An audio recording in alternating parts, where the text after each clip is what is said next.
And now, my beloved brothers and sisters, ang ating mabuting balita ay ating pong hahanguin o tutunghayan po sa Ebanghelyong isinulat ni San Marcos. Yung ba ang gospel natin for today?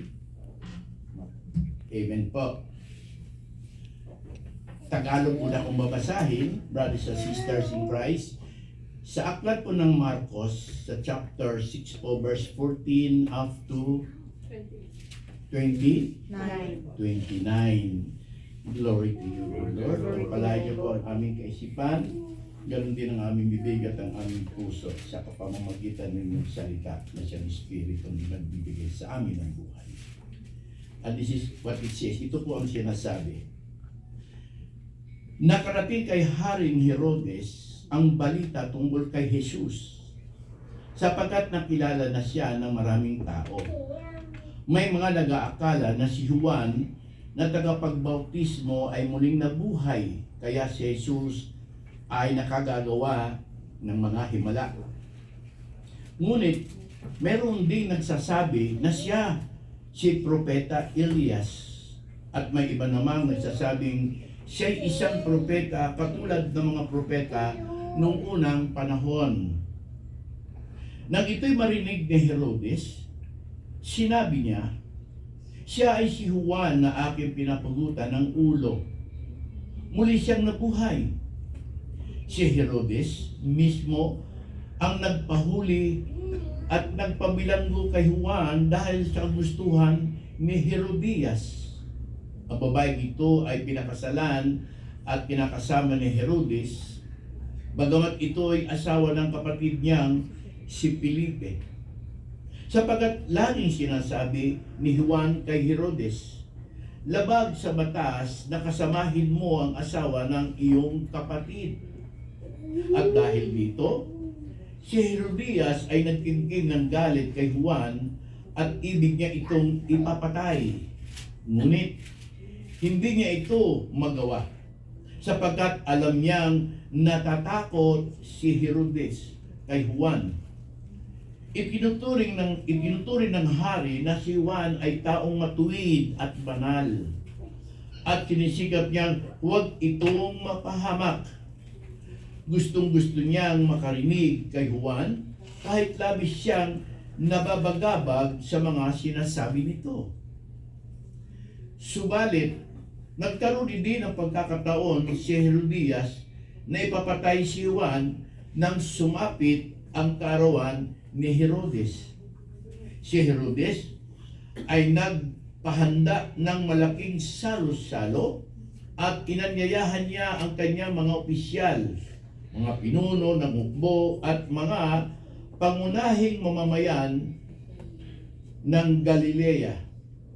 Nung pumasok ang anak na babae ni Herodias ay nagsayaw. Labis nasiyahan si Herodes at ang mga panauhin. Kaya't sinabi ng hari sa dalaga, hingin mo ang anumang nais mo at ibibigay ko sa iyo. Naipangako rin niya sa dalaga na ibibigay niya kahit na ang kalahati ng kanyang kaharian kung ito ang hihingin. Kaya't lumabas ang dalaga at tinanong ang kanyang ina, ano po ang hihilingin ko? Ang sagot ang ulo ni Juan na tagapagbautismo, sagot ng ina. Mabilis na nagbalik ang dalaga sa kinaroroonan ng hari at sinabi niya, ang nais ko, ibigay ninyo sa akin ngayon din ang ulo ni Juan na tagapagbautismo na nakalagay sa isang pinggan. Labis na lungkot ang hari, subalit dahil sa kanyang sumpang narinig ng mga panuhin, hindi niya matanggihan ang dalaga. Kaagad niyang iniutos sa isang kawal na dalhin sa kanya ang ulo ni Juan. Sumunod nga ang kawal at pinugutan niya ng ulo si Juan sa loob ng bilangguan. Inilagay niya ang ulo sa isang pinggan at ibinigay sa dalaga. ibinigay naman iyon ng dalaga sa kanyang ina. Nang mabalita nito ng mga alagad ni Juan, kinuha niya ang kanyang bangkay at inilibing. Mga kapatid, ang mabuting balita ayon sa salita ng Diyos na ating kaligtasan. Pinupuri ka namin, Panginoong Jesucristo. Amen. Amen. Amen. Amen. Amen. We do believe. Praise God. At tayo po ay maupo, brothers and sisters in Christ. Ayan. Tunay nga kay buhay, brothers and sisters, what kind of life it is, brothers and sisters in Christ. Kasi sa gospel natin ay mapapansin natin, mga brothers and sisters in Christ, dito po sa ating pong gospel na ito ay makikita po natin na yung kapangyarihan ng salita ng hari ay hindi nababalik. The word of the king never fail, brothers and sisters. Amen? Kasabihan po yan, mga kapatid sa pananampalataya. If you open your Bible, because it is written in the Holy Scriptures, sa book of Ecclesiastes po, sa chapter 8 verse 4, mababasa niyo po. Kung sa Tagalog naman, mga ngaral po sa Tagalog ang ibig sabihin ng Ecclesiastes po. Sa Tagalog ay mga ngaral. Amen? Yan ay pagkatapos po ng Proverbs or Kawikaan. Amen po. After Proverbs or pagkatapos ng Kawikaan. Okay? Makikita nyo po doon sa chapter 8 verse 4 na nasusulat po yan. Yung ating pong pag-uusapan sa gabi ito. Okay. Ang sabi po doon, ano po nakasulat? Ang utos ng hari ay di mababali at walang makakatutol sa anumang gawin niya. Wow, may bigat yun, ano? Amen? Hello? So therefore, brothers and sisters in Christ, sa English version ay mapapansin natin dito, sa gospel din natin, mga kapatid sa pananampalataya, ay yung binitiwang salita nung Haring Herod, brothers and sisters, na mayroong pangako, no? Mga kapatid sa pananampalataya, ay tinupad nung haring ito. Remember, yung hari na ito. Kung itong haring ito, hari ng lupa, amen, ay hindi po pinapabayaang hindi matupad ang kanyang salita, what more, yung hari ng mga hari, Tunay na hari. yung tunay na hari, the eternal King, Amen. and Lord of Lords, in the book of Revelation, which is Jesus Christ. Amen? Amen. And it was also proclaimed, brothers and sisters in Christ, doon po kay Solomon sa 2 Samuel, about the King, brothers and sisters, that will rule forever, which is Jesus Christ, the Son of the living God. So, ito po, mapapansin natin dito sa gospel na ito, mga kapatid sa pananampalataya, na may mga bagay tayong tatalakayin in this gospel, brothers and sisters, according to what is written. Amen po ba? Okay. Sa pagkakasulat po rito, makikita natin that King Herod, brothers and sisters in Christ, is a king who believed the proclamation of John the Baptist. Naniniwala po siya, di ba? Na-i-enjoy niya because he believed that this man is a holy man. Yep. Amen po. Amen. Naniniwala po siya, kaya nga nag-i-enjoy po siya sa preaching ni John. Hello? Amen. But there is something na mayroong inilalarawan din dito, brothers and sisters in Christ, na yung pong tinatamaan ng ng sabi po preaching ni John the Baptist ay nagkikimkim ng galit. Ano is he? Sino ba siya? Herodias. Si Herodias. Amen po? So, iyan po makikita natin dito, natatalakayin natin, brothers and sisters in Christ. Kaya po, yung pangatlong tatalakayin natin dito, yung the death of John. Di po ba? The Baptist. Hello?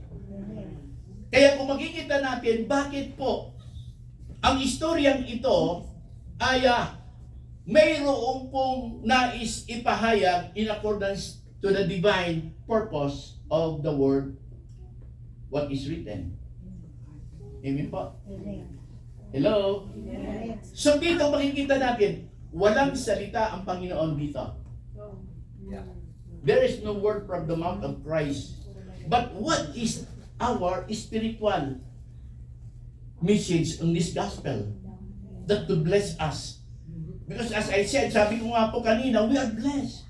Tayo po'y mapalad. Bakit po? Dahil tumatanggap tayo ng salita na nagbibigay ng buhay. Amen pa.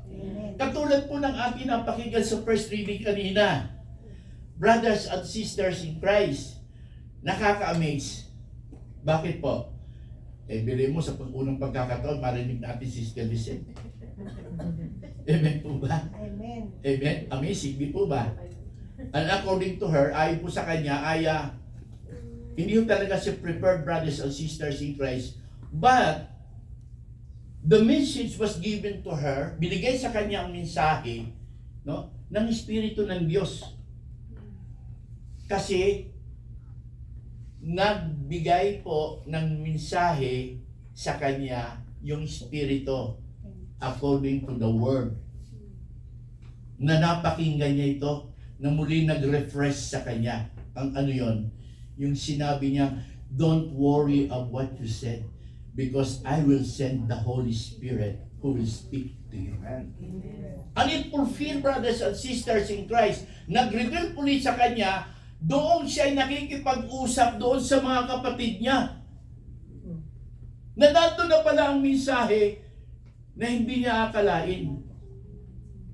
See? How the Spirit of God works. In a certain words na kanyang natanggap ng matagal na nasa kanya pa, dala-dala niya po, lumabas ulit. So this is the reason why that I'm saying that we are blessed because of the Word of God, as the Spirit of God that gives us life, a true life given by God from the beginning of His creation in human being, brothers and sisters in Christ, nasa sa atin. Amen? Kasi kung wala sa atin, we cannot say, wala tayong masasabi. Di po ba? If you don't have, you cannot say something. Wala kang masasabi kung wala ka nun. Amen po ba? Amen. So meron. Kaya nga tayo pinagpapala because meron tayong salita. At yung salitang iyan, na espiritual, na may kapangyarihan from God, na nagbibigay sa akin ng buhay, a true life given by God from the beginning, brothers and sisters, ang nagpapatunay that we are blessed. Amen. Amen. Amen pa? Amen. So therefore, dito makikita natin, yung proclamation ni John the Baptist, brothers and sisters in Christ, bakit nag-i-enjoy yung hari? Hello? Kasi tinatouch po ng Word of God, ng message, itong king na ito, sa bawat salitang binibitawan ni John the Baptist. Amen? Amen. Kaya unti-unti na po purify yung kanyang heart, brothers and sisters. Kasi yung paniniwala ayon sa tinatanggap ng ating isip, brothers and sisters, ay nararamdaman natin yan. Di pilit eh. Pag may nakita kang isang maganda at pinaniwalaan mo yon, nafe-feel mo yung paniniwala mo in your heart. Amen? Amen.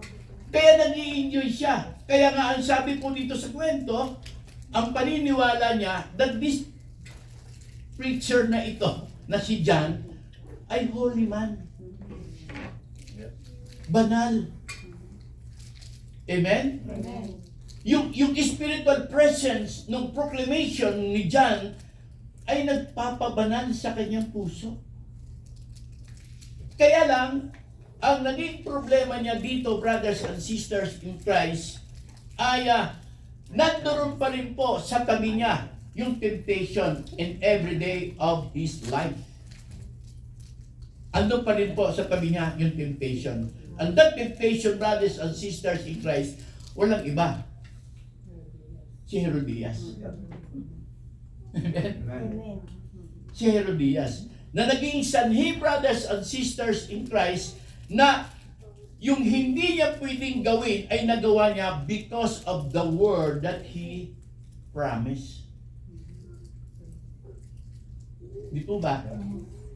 Kailangan yung salita niya ay sundin niya sapagkat alam niya as a king on that time, brothers and sisters, the people around him, yung mga taong naroon nakapaligid sa kanya na mga imbitado niya na matataas na opisyal mismo niya,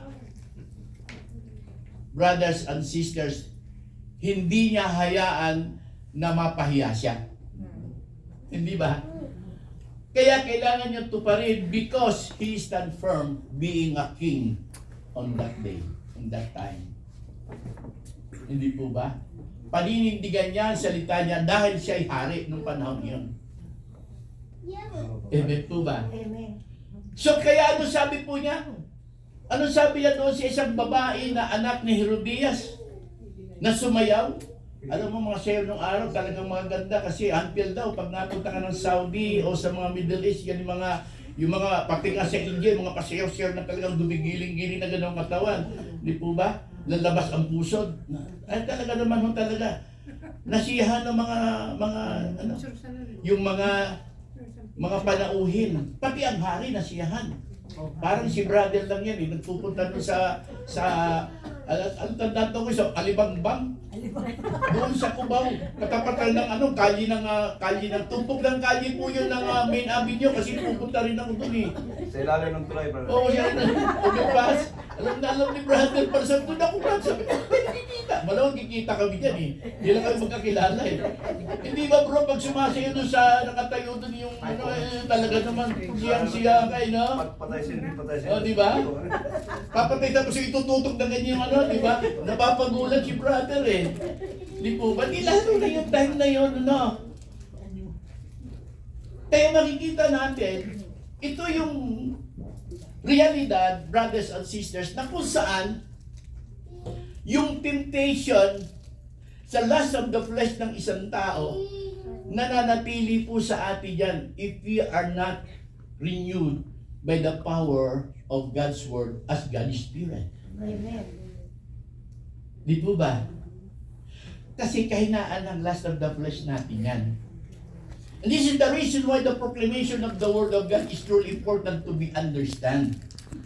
Kaya nga po pinagsisikapan natin. Nasabi nga po ng ating kapatid, it's not the message that we are receiving, but it is what the message that God wants us to proclaim for your benefits. Nakikita mo ba yun? Hindi basta yung gusto lang may masabi kami. Hindi po. Like what my sister, na-amiss nga po kanina gusto ko sana tumalit para pumalakpak. Nakakaya naman. Amen? Ano nakita natin doon ano po narinig natin doon sa sinabi niya kapatid? Ano po narinig niyo? Wala kayong narinig. Hallelujah. Amen? Ano narinig niyo po, brothers and sisters in Christ? Kung paano itong si David ay nagpuri sa Diyos because of God's work in the life of David. Pinuri niya ang Diyos. Pinuri ni David si Yahweh dahil sa lahat ng ginawa ni Yahweh sa kanya. Na kahit na siya nagkasala, according to the scriptures, brothers and sisters, The promise of God to David, hindi po nabalik. Hindi po nag-change. Because that is the word of God that never fails. It is in the book of Isaiah sa Old Testament sa chapter 55 verse 11. Nasusulat yan eh. Kaya nga lagi natin pinukot sa Biblia para makita niyo po na hindi dahil sa ito lang ang gusto namin masabi o mayroon kaming masabi, but kung paano pinipick up natin, pinukot natin, biblical. Because it is written to prove the truth. That every word that comes to our mouth, it is not our words. Hello? Amen. What it says? Ano sinasabi po ni Prophet Isaiah chapter 55 verse 11? That every word that comes from the mouth of God, it will not return to Him void. Tama? It will fulfill because that is the will of God to be fulfilled. Hello? So ano po ang sinasabi natin sa gospel ngayon? Kapatid, yung kapangyarihan, the word of the King never fails. Ang salita ng Diyos o ng Panginoon, hindi po mawawalan ng kabuluhan.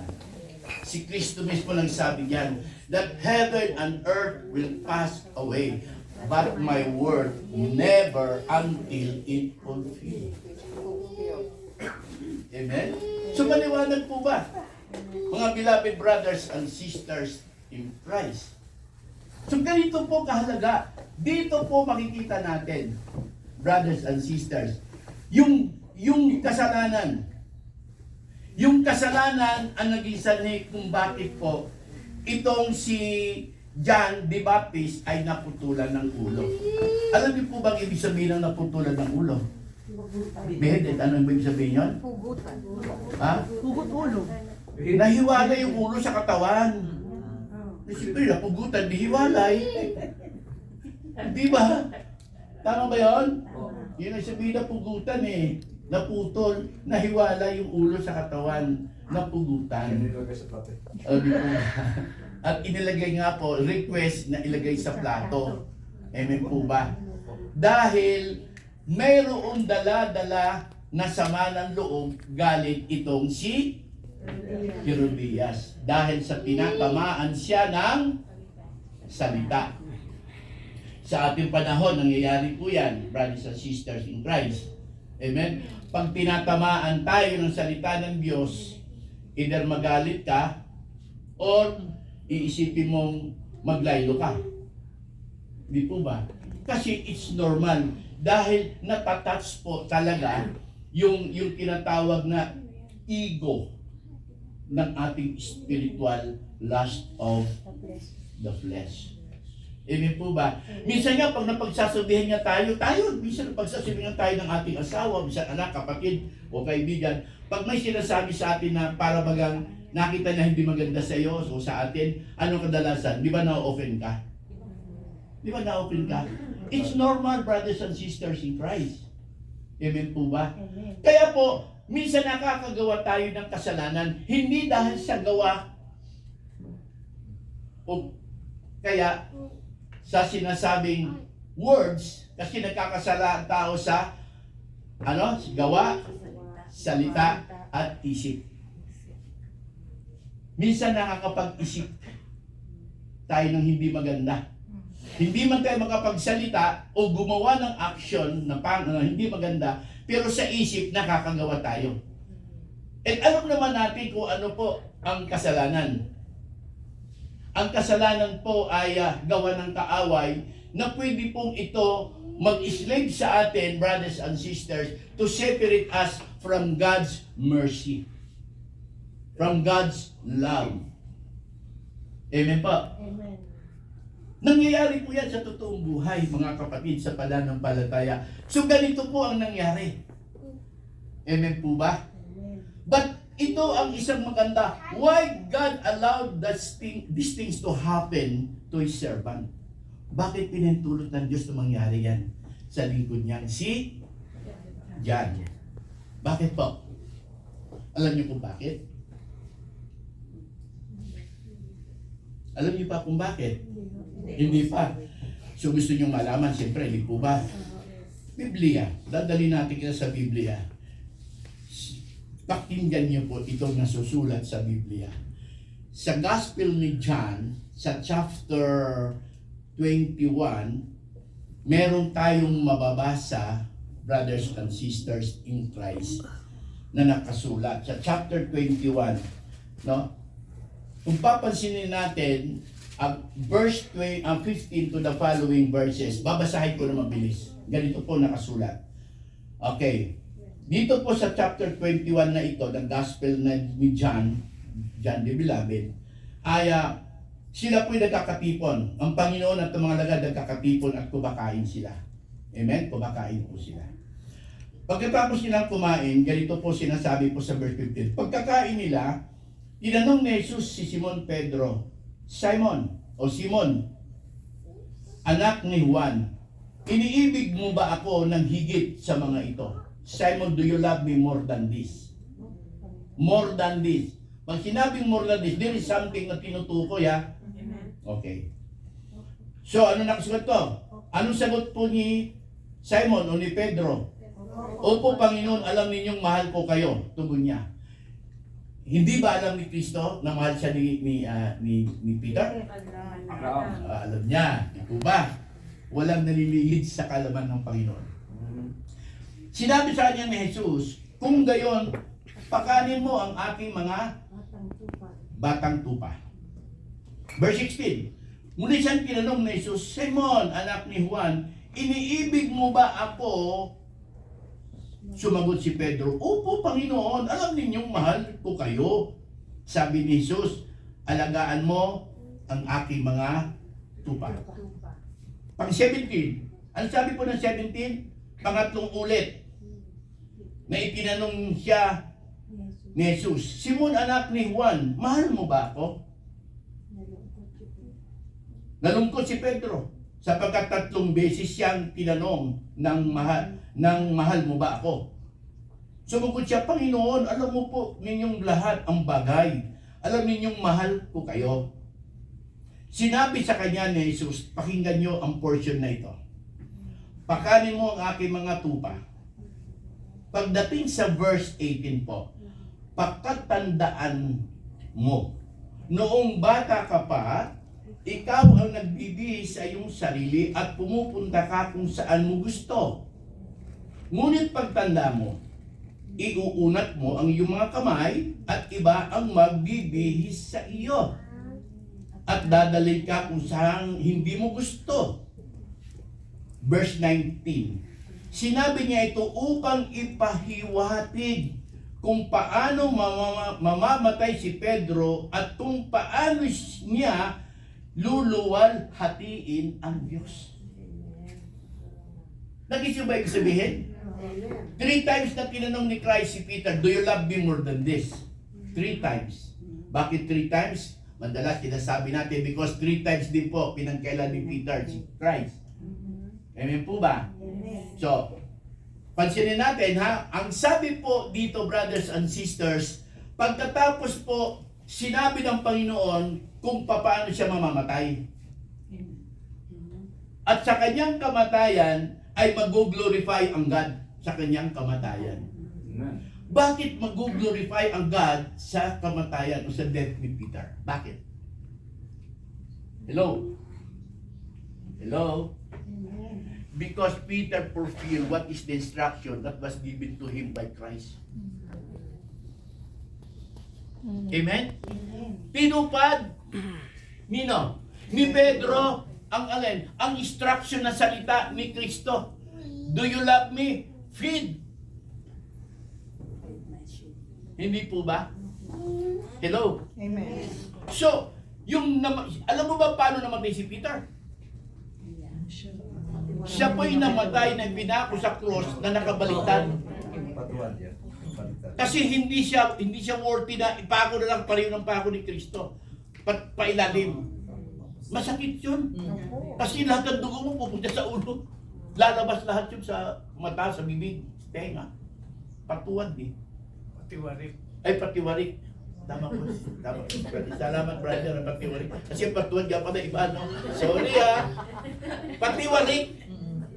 Brothers and sisters in Christ, namatay sa ibang klaseng kamatayan, mahirap na kamatayan, but yung kanyang kamatayan, ang naging palatandaan that He glorified God by His death. Ganyan ang nangyari kay John. Why God allowed? Pinugutan ng ulo si Juan.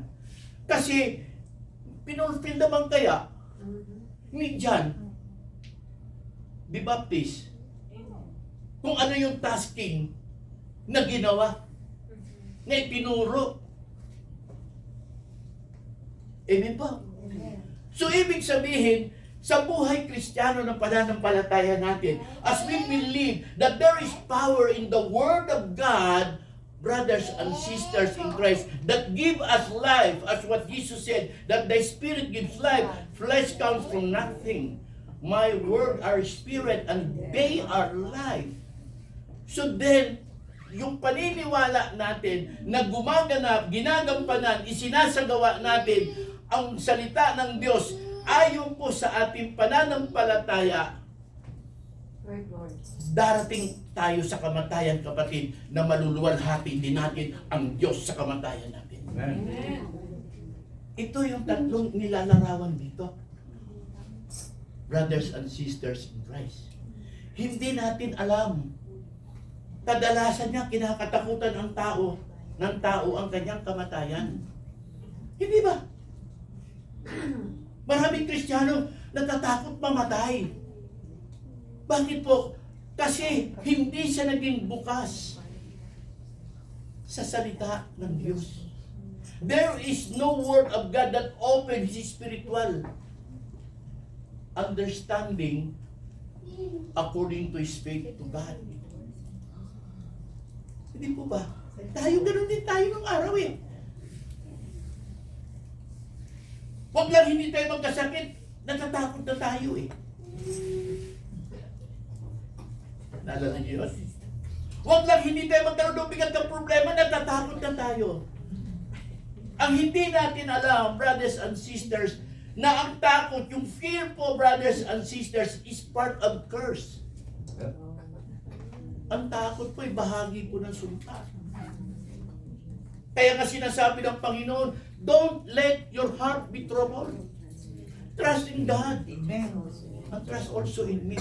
Amen. Nangangahulugan pag tayo dumarating sa ganung kalalagayan, brothers and sisters in Christ, nawawala ang pananampalataya natin because we are not open to understand the spiritual purpose of God's Word as we believe, brothers and sisters, that sometimes ini-enjoy natin.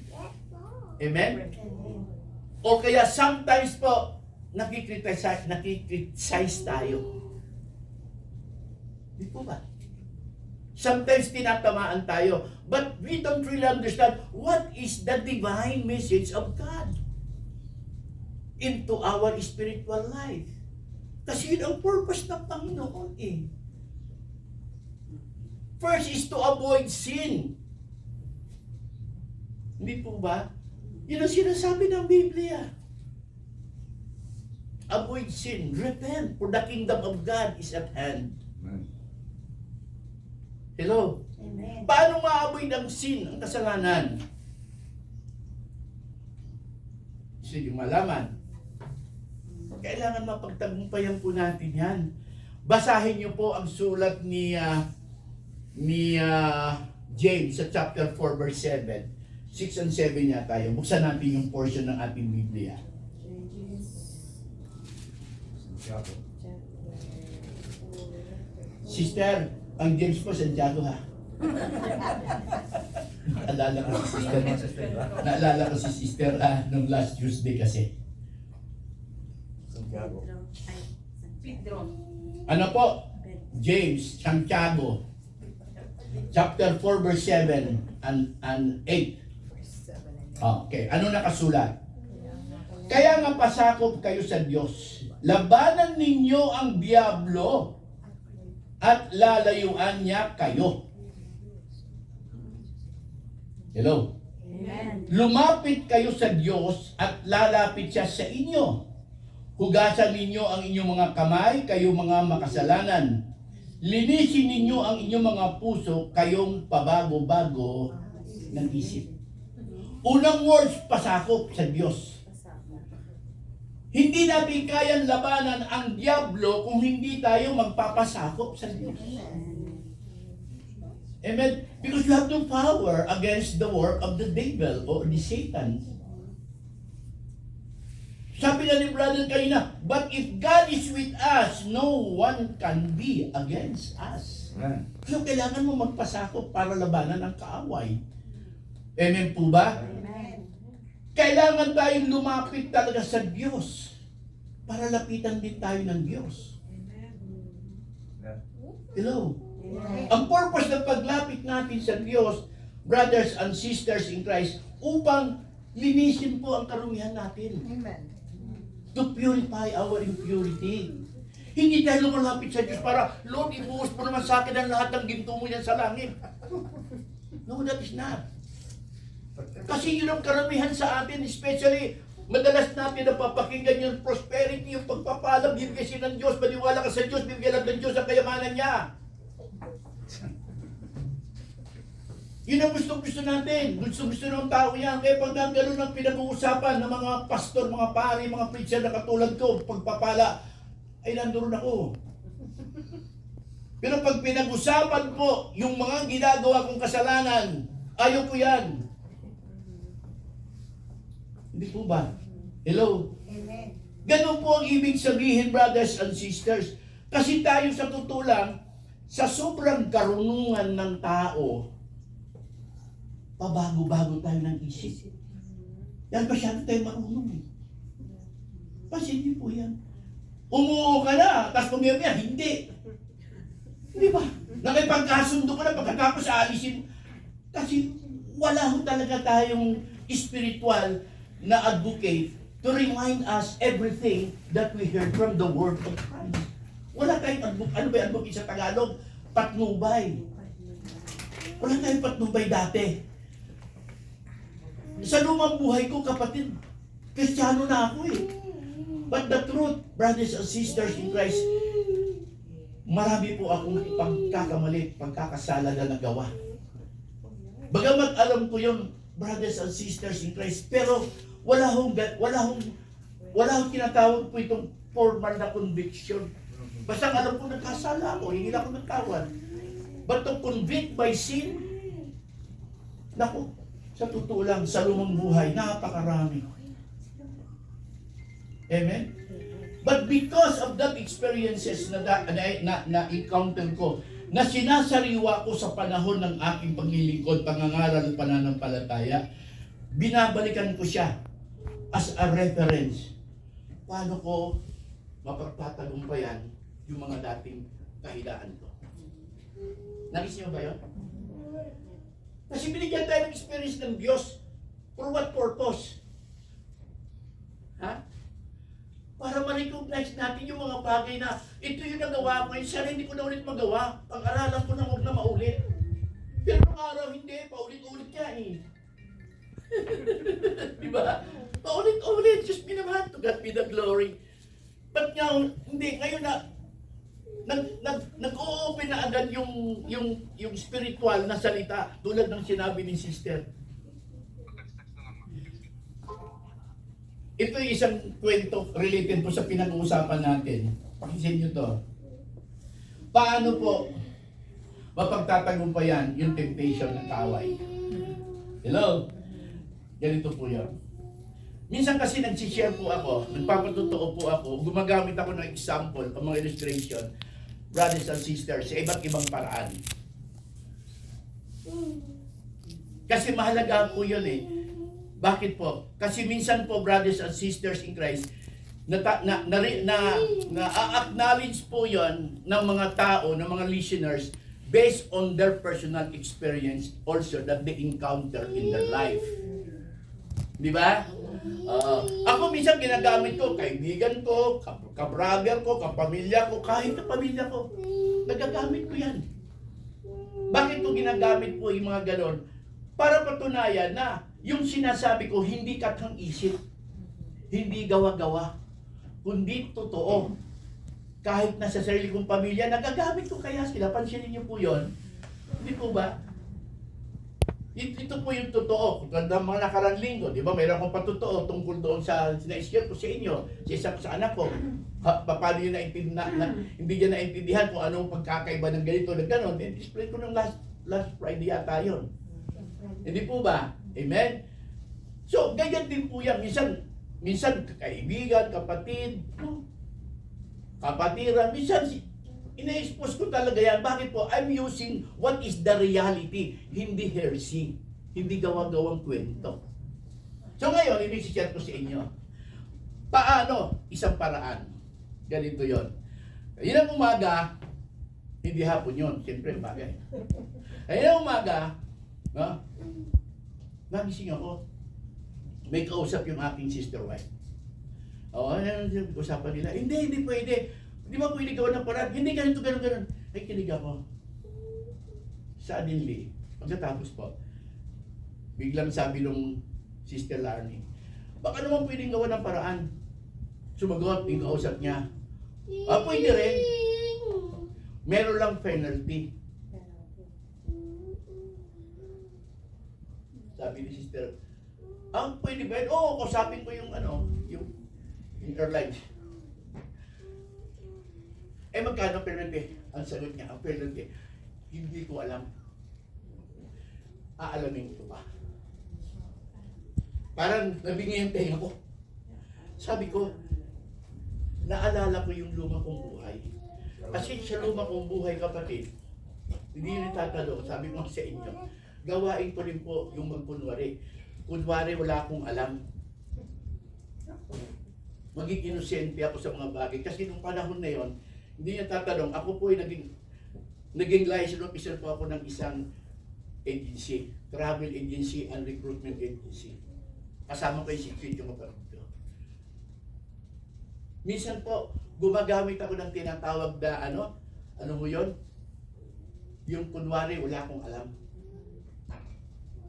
Na ang purpose ng dalawang klase, sinasabi ko inosente ako sa bagay na yon, ng brothers and sisters, kasi may plano ako na hindi maganda. Or, sinasabi ko hindi ko alam kasi mayroon akong purpose sa ikalawang pagkakataon. Kahit ka-employer ko nung araw, yung mismo may-ari ng agency, nabubudol ko eh. Opo. Sinabi sa akin Rex, may interview ko po kasi interview wala ko December. May interview po ba? Sabi ko wala na. Sabi niya, pagkatapos mo yan, pwede bang nakarim ito mga passport? Kasi license officer ako nung araw eh. Ang full affairs pa nung araw nasa Padipaura sa harap mismo ng Robinson. Alam niyo po yan. Nung panahon na yun, 1982 po, ang undersecretary po nung time na yun sa Foreign Affairs, walang iba si Laurel. Noong time na yun po, brothers and sisters, kung nabalitaan nyo po, kayo nakabalita nun, may sindikato sa loob ng Foreign Affairs. Tinawag na 7.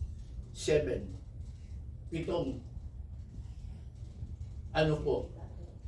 sindikato.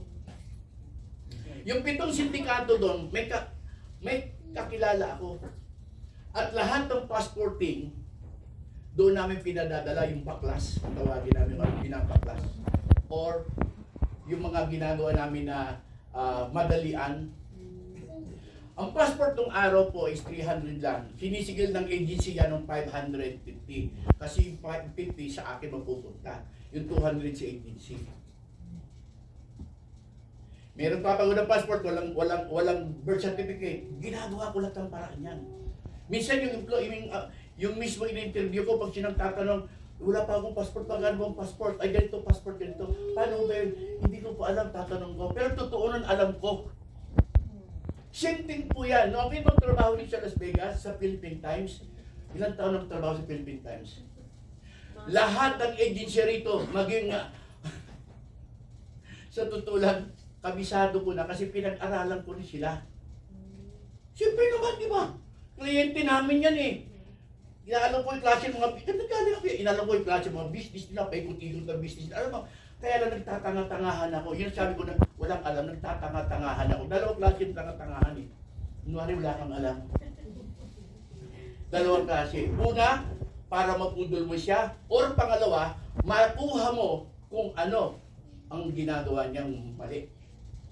Yun ang purpose nun eh. Yung pagtatanga-tangahan. So, nung marinig ko yun, parang sabi ko, bumalik ako sa dati, sabi ko, ano to? Agency ka. Hindi mo alam, samantalang mismo ang airlines, nagdidepende yan sa inyo. Di ba, sister? Ang airlines nagdidepende yan sa travel agency. Kasi yun ang kanilang business. Lahat po ng mga tinatawag dito pagbabago ng airlines na mga patakaran, hindi pa alam sa agency. Sus naman. At hindi rin maaaring hindi magtanong ang agency ano yung mga pagbabago ng mga patakaran nila. Pa-updated po sila. Sasabihin mo, hindi mo alam. Hello? Kasi nung araw, pag sinabi sa akin, magkano yung passport? 500. Wala napapatas na ng presyo yun eh. Oh, pero 300 lang yun. Kasi 500 naman. Sabi ko nga doon sa aplikante na yung interview ko, nagtatanong sa akin, sabi ko 500 yan. Sisingilin ka mismo sa piscina 500. Sa akin, 450 lang. Diba? Eh, pwede ba ma-expedite? Expedite? Hindi ko alam eh. Pero alam mo kasi may kilala nga ako mga sindikato eh. Expedite, punta na expedite. Hindi ko alam eh. Tanong ko, pwede ba malaman? Sabi ko, siguro maaari mga 750. Laki ng patong ko, di ba? Hello? Hindi na dumaan doon sa pisina, sa akin dumirik na magkano napunta sa akin. 250 plus 150, magkano kinita ko. Di ba? Kahit kayo may-ari, Rex, magkano ba expedite? Eh, boss, hindi ko po alam, pero totoo nun alam ko. Kaya nung natrabaho ko dito sa Philippine Times, lahat ng mga agency na yan, kasi kliyente namin yan, kinakausap namin si Sister Loyo, ganun mo. Di ba? Mga legal na yan, pinag-aralan ko yun. Pinag-gagawa ng mga to. Ano kaya mga business pa? Paano kaya ito gumagawa ng kalukuhan katulad ko dati? Kaya lang, kinalimutan ko na, nung nandito na ako sa gawain ito, video kanina, napiko ng tenga ko. Hindi ko alam. Samantalang yung magpapabago ka lang ng petsa, $50. Hindi mo alam? Eh, hindi mababaguhin ang petsa eh. Oras lang, yung paglipat lang. Hindi mo alam? Eh, sabihin natin 100, sasabihin mo sa akin yun, 150 o 200 ang fine. Sabi ko, pareho lang tayo ng araw ah. Ang point ko doon, sabi ko sa misis ko, tigilan mo na ang pakipag-usap. Stop talking.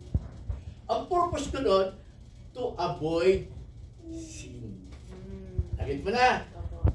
Kasi, habang nag-uusap sila, papasok sa isip niya at sa isipan ko yung hindi maganda. Saan ako magkakasala? Saan siya magkakasala? Sa isip. Ang masaklap pa nun, pag nagbitaw na ng salita. Walang hiya kayo, di tama yan. Di lalo na ako magkakasala. Eh, nasa isip ko, magpipreach nga pala ako kanina. Patay tayo dyan. Kaya sabi ko sa misis nila, sabi ko, tigilan mo na yan. Huwag mo nang kausapin. Hinto mo na yan. Putulin mo na yan. Bakit po? To avoid sin. Yun ang ibig ko sabihin. Pag kayo mga bagay, the best thing you could do is to stop. Stop. Pag hindi mo itinigil yun, sa isip mo, maglalaro ang demonyo. Kasi ang trabaho ni demonyo, brothers and sisters, sabi, the thief comes to steal, kill and destroy. Sabi sa akin, nagalit ka? Hindi ako nagalit. Napikon lang ang tenga ko. Kasi naalala ko yung luma kong buhay, no? Na kunwari din, inosente ako at walang alam. Trabaho ko yan, wala akong alam. Hindi ba? Purihin ang Diyos. Kaya sabi ko sa kanya, no, hindi ako nagagalit. Napikon lang yung tenga ko kasi para akong bumalik doon sa dating gawin. ayaw kong magkasala dahil magpipreach ako mamaya. Yun po yun, brothers and sisters. Kailangan natin mapagtagumpayan. Ano yun? Stop. Yun lang naman po, brothers and sisters in grace. Stop. Pasako ka sa Panginoon. Amen? Lumapit ka, idalangin mo, brothers and sisters in Christ. Give it to God.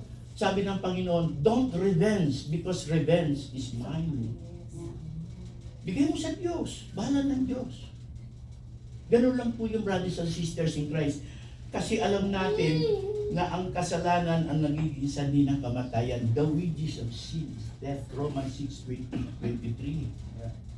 So ina-avoid natin yon, especially in our days na nasa ganito na tayo. Hindi naman tayo perfecto, pero ang kailangan natin, paano natin mapagtatagumpayan ang gawa ng kaaway. Kasi gawa ng kaaway yun eh. Di ba? Hello? Kasi kung sasabihin ni pwede, hindi na talaga pwede. Putol na, hindi na pwede. Pwede. Ano lang, mag-ano ka lang, mag-find ka lang, magkano, hindi na po, tatawagan ko muna, hindi ko alam. Sabi ko, excuse me, gawain ko yan. Di ba? Siyempre totoo, kahit kayo magtanong, ang airlines po, nagdidepende po yan sa mga travel agency. Kasi sila nagpapadala ng pasero. Di ba? So lahat ng mga regulations nila dyan, pinapaalam sa travel agency para ma-updated sila. At ang agency rin nagtatanong, paano hindi mo masasabi hindi mo alam? Hindi ba? But thanks to God, brothers and sisters, sapagkat yung mga bagay na yan, sabi ko nga sa inyo, mahalaga po na tulad dito, ini-expose natin yung mga ganung bagay, tulad ng aking sinishare ko sa inyo. Bakit po? Ang behind kasi niyan, paano na pagtatagumpayan natin? Dahil alam natin, kapatid, mahirap po mamatay sa ilalim po ng kasalanan o sa slavery po ng kasalanan. Mabuti pang mamatay, ako mamatay, na mag-glorify ko ang Diyos. Kahit papugutan ng ulo ko, mag-glorify ko lang ang Diyos sa aking kamatayan. This is what the Holy Gospel. Because I believe that the power of the Lord as King of Kings never fail. Amen. Amen. To God be the glory. O Lord, by the grace of your love and mercy that you proclaim the present divine revelation of your word as Spirit that empower to all the brothers and sisters whom you have been chosen. Lord, I pray to anoint your spiritual power according to your words in the life of all my brothers and sisters whom you have been chosen tonight, O Lord God, and also in the lives of me. To God be the glory. Amen. Amen po ba? Paniniwala sa kapangyarihan ng kanyang salita at siyang Espiritu na naghahari sa atin upang tayo samahan, gabayan sa ating panalangin. Make the Spirit of God as you have the Word of God as a Spirit as a prayer partner for our personal prayers and petitions to the Lord. Holy God, Father in heaven, in the name of Jesus Christ and with the Holy Spirit, we come to you, O God. Through our faith and belief, O Lord God, that everything was created for you and for you, O Lord God, ang inyo natin is impossible. Ano man po ang mga bagay na hinihiling namin na nagbula sa iyo, ayon sa kalooban mo kapangyarihan, loobin nawa ng mga kaibigan ito, ay muli po namin matanggap bilang katuparan na rin po ng mga salita. Sa oras na ito, dalangin po natin kapatid ang mga personal nating kahilingan, especially sa ating buong sambayanan, ang paghahari ng Panginoon ng kanyang pag-ibig, kapayapaan at espiritu. Pray natin ang sino man may pinagdadaanan, sino man may karamdaman, panalangin niyo rin po, brothers and sisters in Christ, as you receive the Word of God as Spirit, brothers and sisters, to lead your prayers. Bless niyo po, Panginoon, ang lahat ng kahilingan bilang isang tanda na ang pagpapala ulog yan mula sa inyo ay patuloy po na susundan mo ng tanda't himala. Pagpalain niyo po, Panginoon, ang mga handog mula po Diyos sa masagara mong pagpapala ayon sa paglikha, maging material man ito, financial o ano man po, Panginoon, ay as your blessing ulog yan. Lord, ganun din po, nasa live streaming, hinihiling ko po, Panginoon, ng mga sumabay, nakapakinig at tumanggap ng salita, sa patnubay ng Espiritu, ano man po ang kanilang kahilingan sa oras nito, inadalangin ko, Panginoon, na ipagkaloob mo po ang kanilang kahilingan, sapagkat kayo po ang pinagmumula ng lahat ng ito, para po ito sa iyong kalwalatian.